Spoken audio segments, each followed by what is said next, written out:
story and what you do and some behind the scene of being influencers.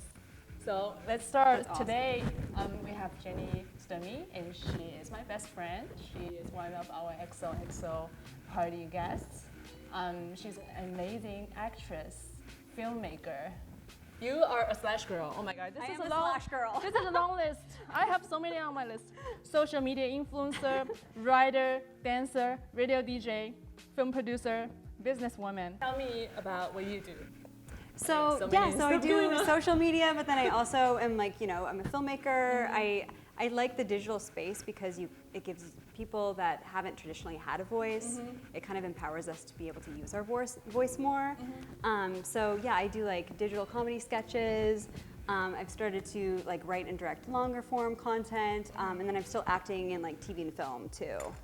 I think what drew me to social media in the beginning was that you were able to be more in control of it. In the acting world, there's a lot of variables that you don't have any control over, and I like being able to present myself in a way. And I had opinions, I had a voice. I wanted to be able to express myself and not have it just be serving the vision of the director or the writer. I wanted to have my own passions to come out, and that's kind of what Instagram has given me. Yeah.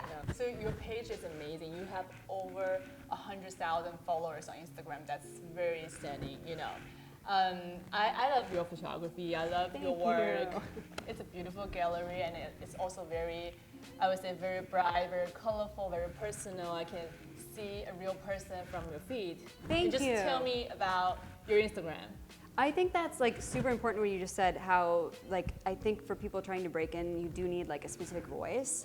So I've kind of been able to, as I've started doing Instagram, I started just doing random Instagram in-app photography. Yeah, I did that too. Yeah, totally. That's how you start. Yeah. My food, and the filters were so bad. What I wear, selfies and stuff. Yeah, and the borders, and oh my gosh, that's totally what I started with.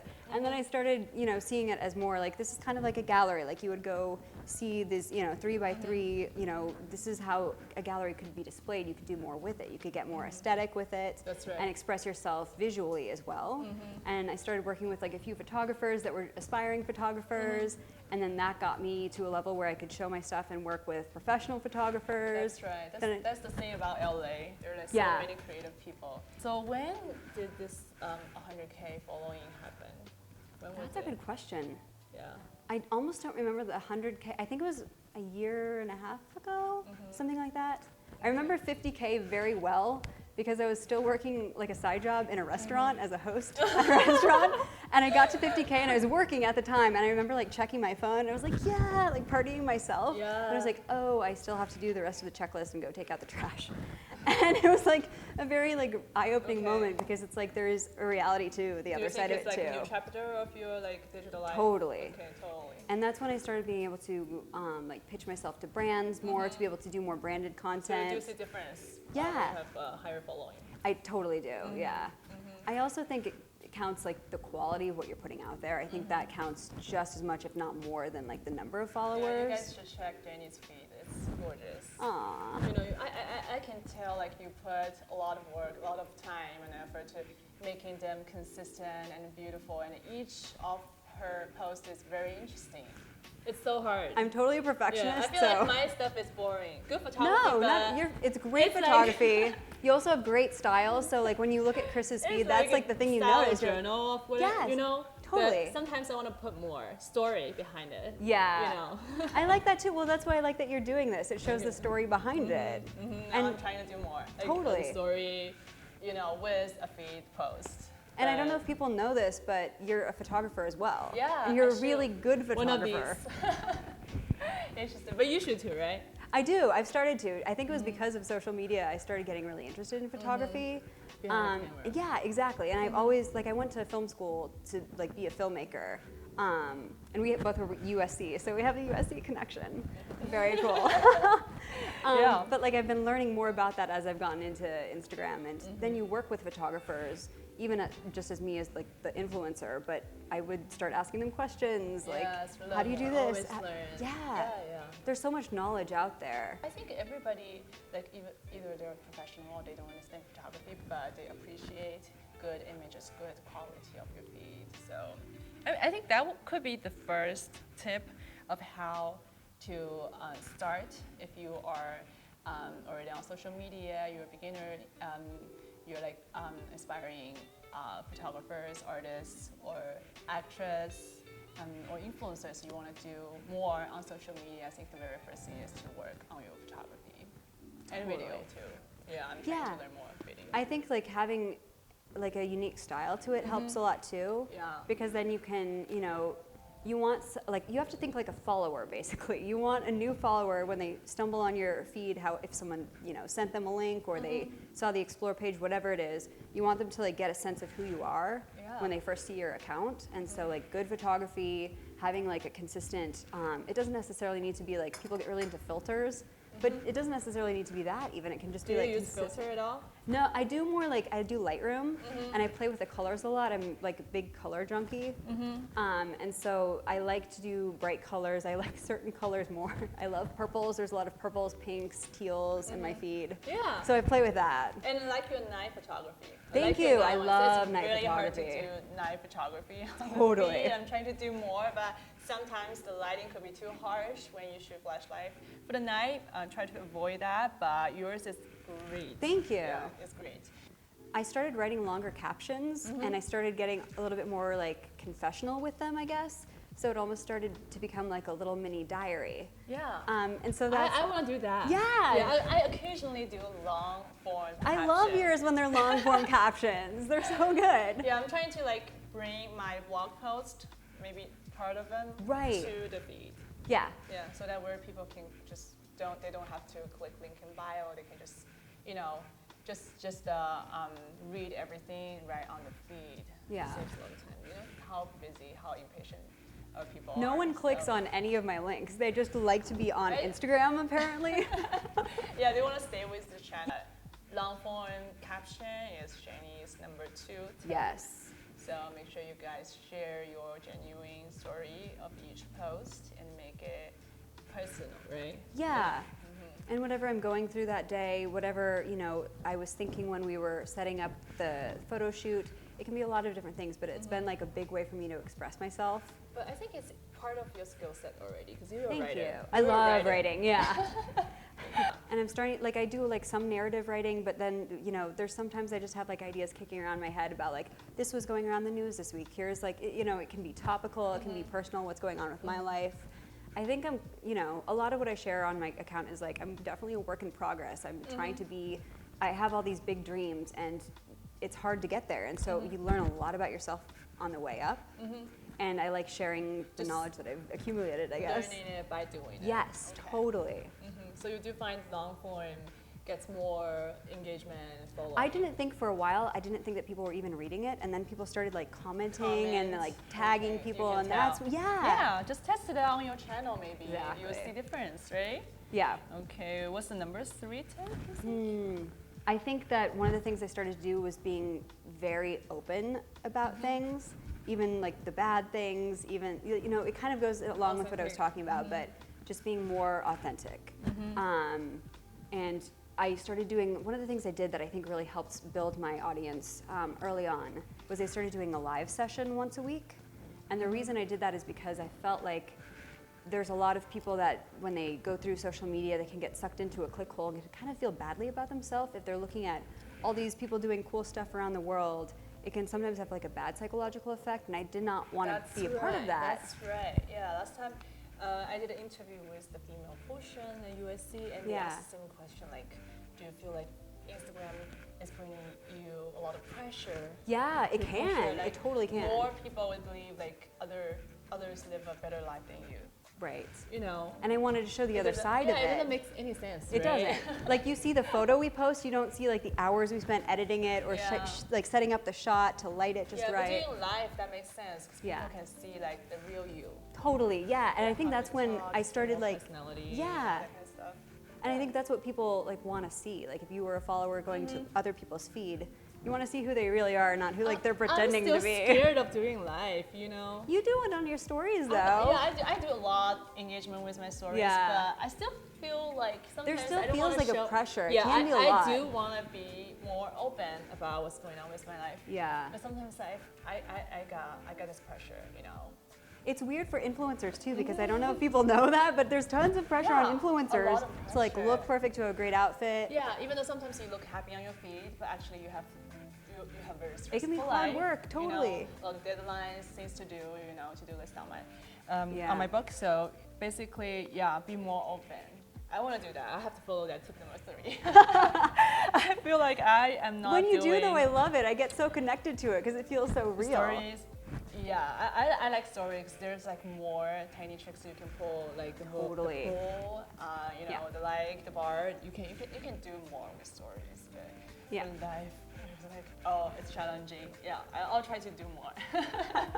I heard that for models and all the entertainers, when you pitch to a job, you need to have some followings. That's one of the reasons I started in the beginning. Do you have any tips for these entertainers? Not just yeah, let me think.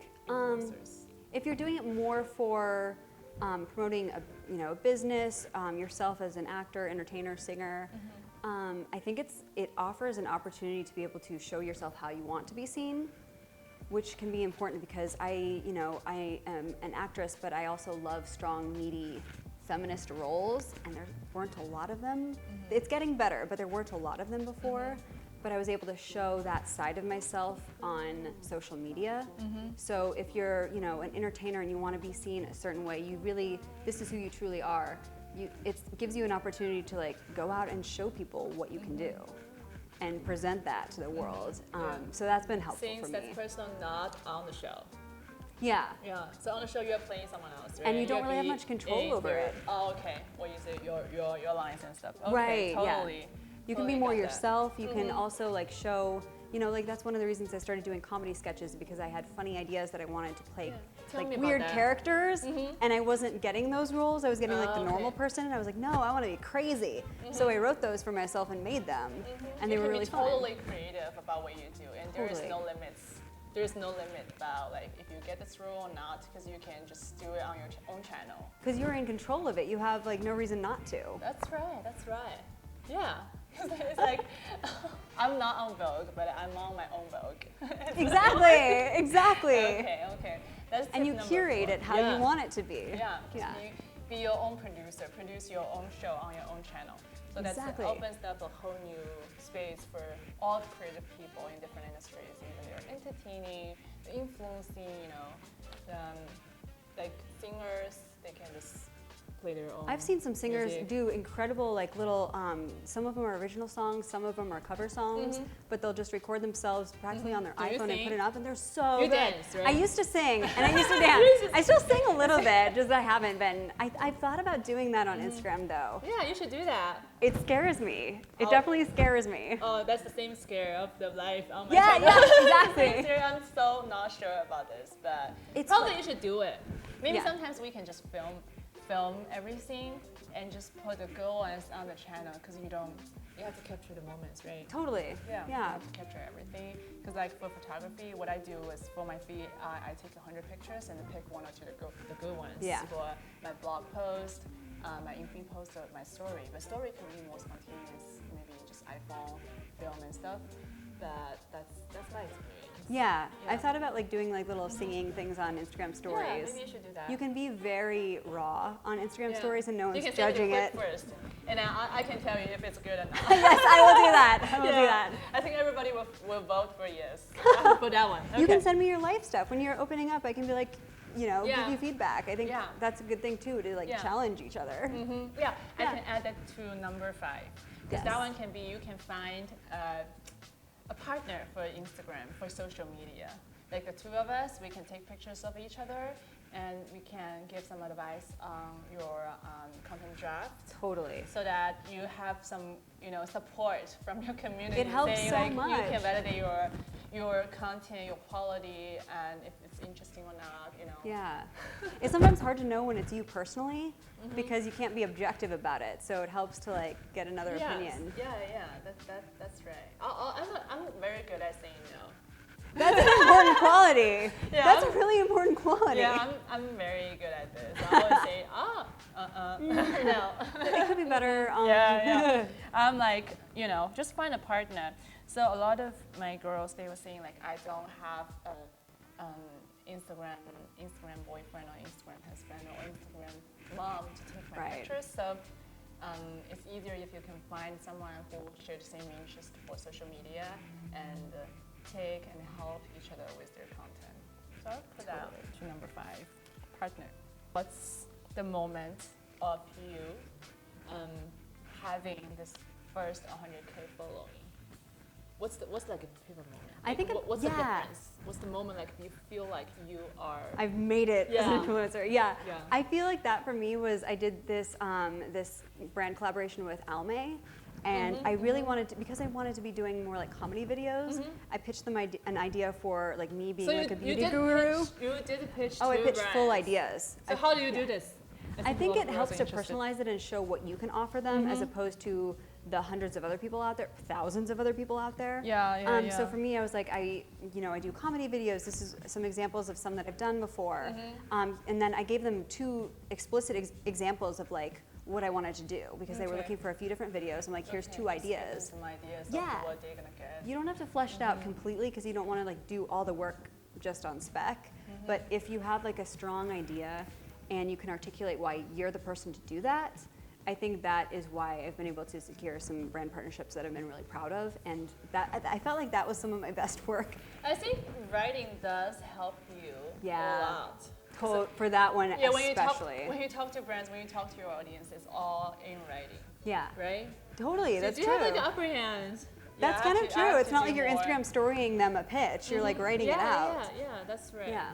That helps you a lot. So give them some sample work of yours and then something that's relevant and just tell them why you. I think it's important too to like pick the right people because and pick the right brands to collaborate with. Okay. Because like you were saying, you're good at saying no, Yeah. which is amazing in terms of like who you choose to, because you're curating a feed, you're curating what your recommendations are, and you can't say like you love this brand if you hate them. That's you have to right. be very. That's right. I can be very selective sometimes. Yeah. It's a wrong product for my audience. I would just say no. I am open to lifestyle, like maybe home content or your home is beautiful, by the way. So this is my. I get it. She's really good at this. Recently done. So I'm open to different categories, but I just will ask myself if I would just buy this product or not. Totally. Yeah. I think builds trust. Your audience builds trust because they know that you're not going to promote something that's bad. So, if you recommend it and they get it, they're going to like it. That's right. I think that's important in keeping that trust with your audience. To your sponsors' content and with your own content, because everything you make sure you like it. Yeah. Definitely. So how do you like choose the brand? Like there are like so many. Yeah. How do you navigate? There's a few things. Like a lot of times they'll come to you, and it's like how would it fit into my world, my life? What would my audience think of it? Would they be interested in this? How do you figure it out? And then I kind of figure it out like. Did you talk to them? Like did you DM them? Usually I kind of like do a little research, and sometimes I found one brand that it looked great, and then behind the scenes they were like, it was like a supplement company. They were like sanctioned by the FDA. Like it was bad, so I had to like gracefully get out of that one. Yeah, but you need to do a little due diligence just to make sure that there's something you want to be associated with, because it is like our face and our name out there. Online or some yes, reviews are great. Okay. And for skincare and stuff like that, I like to actually try it first, because how do you course. know? You want to try it for a little bit of time, otherwise. I had a very bad mask from a brand that I used to like. Yeah. It's just only one product from the line. The whole line. Everything is good, but just one product doesn't work. It makes my skin like really itchy after one use. Oh wow. So yeah. There must be like some allergen in there. It's super bad because I kind of already said yes. Oh yeah. Because I like everything else in the brand. You could be honest about that and just be like, just not the first collaboration. So sometimes it's tricky. Just make sure you try everything. Yeah. You share the content. You share the product that you really like. Also, I have to be like so genuine about my content. Like I don't want to share anything that I don't like. Just make sure your content, your organic content, your paid content are consistent, everything you like, so your audience will trust you. Just because it's sponsored doesn't mean it's not something you actually like. You need your sponsored content Yeah, to also not just be for like, the money, right? yeah, you have to. It has to be stuff you actually use and like. Because I feel like the followers are your friends. Because you kind of have to understand what they like. Yeah. If you're posting something that's not genuine, it's not good for these people. Especially some of them, they're young. Yeah, and people that are like, I don't know where to turn. I'm turning to Chris because she knows what's going on with skincare. Yeah. You need to. You have a responsibility. One of the only channels they Exactly. find new products, right? Yeah. So super responsible. Yeah, you have to. Yeah, and then you have to like honor that trust that your followers put in you. Yeah, I think that works Yeah. for me. I think for you too. Totally. Yeah. No, you do a great job with that, and that's why I know if I see it on Chris's feed, I'm gonna end up liking it. Totally. I hope everybody gets that. So share the product.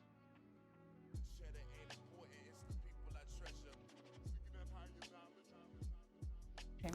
I also got a lot of questions about what works or what doesn't.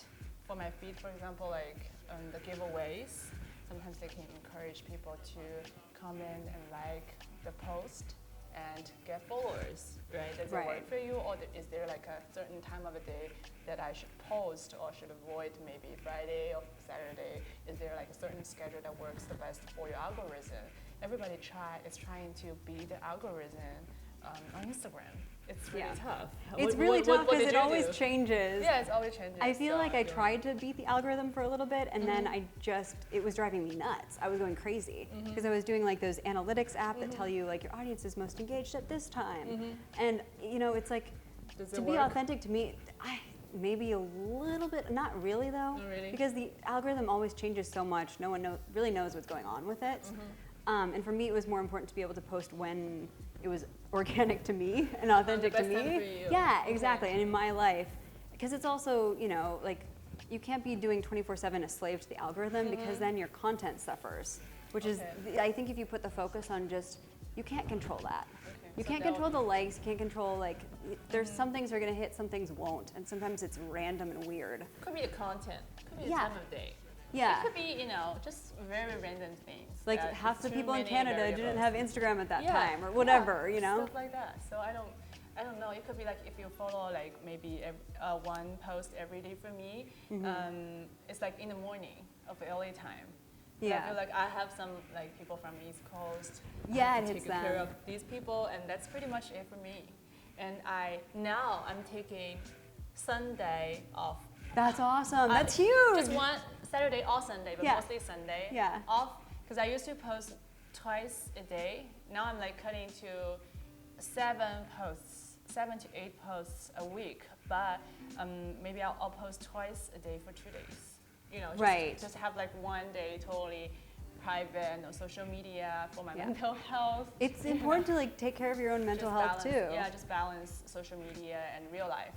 That's what I'm doing right now. Do you auto post it with like an auto poster, or do you just like go in and I want to stay with my audience for like a couple like hours, maybe 1 or 2 hours after the first like engage and talk. Is published. That's so cool. What did you do? Like, do you I usually do that. I was auto posting for a while, but that's what I was missing is because it would just post randomly.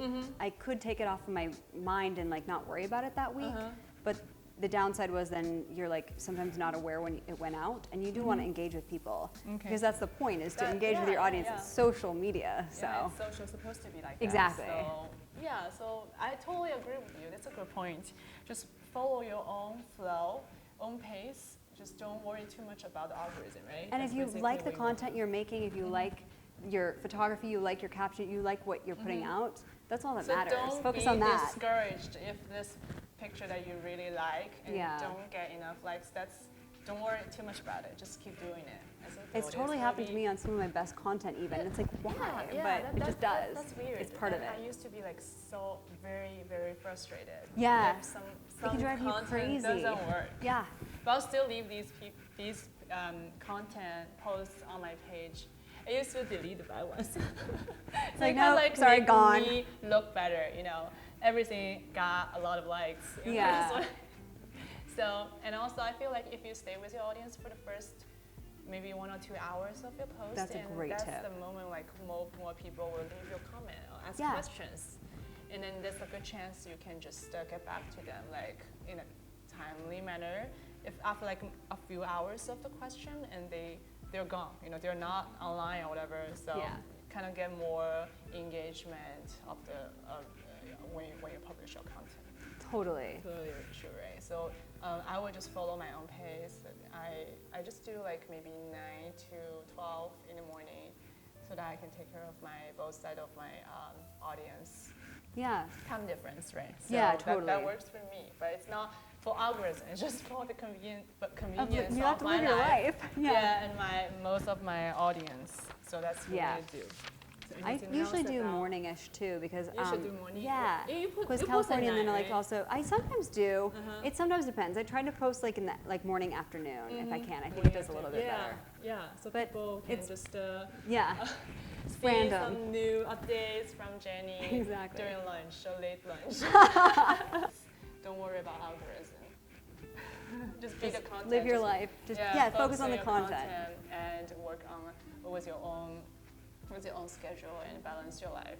So thank you, Jenny, for today being with us, sharing your Instagram stories and your entertainer's lifestyle, and everything is just amazing about you. I adore you. Oh, I adore you. This is so fun. I love that you're like showing like how you do this and like talking to different people. It's awesome. I'm so excited. There are more episodes about my girlfriends like Jenny, and you stay tuned and you will find Jenny's Instagram channel down below.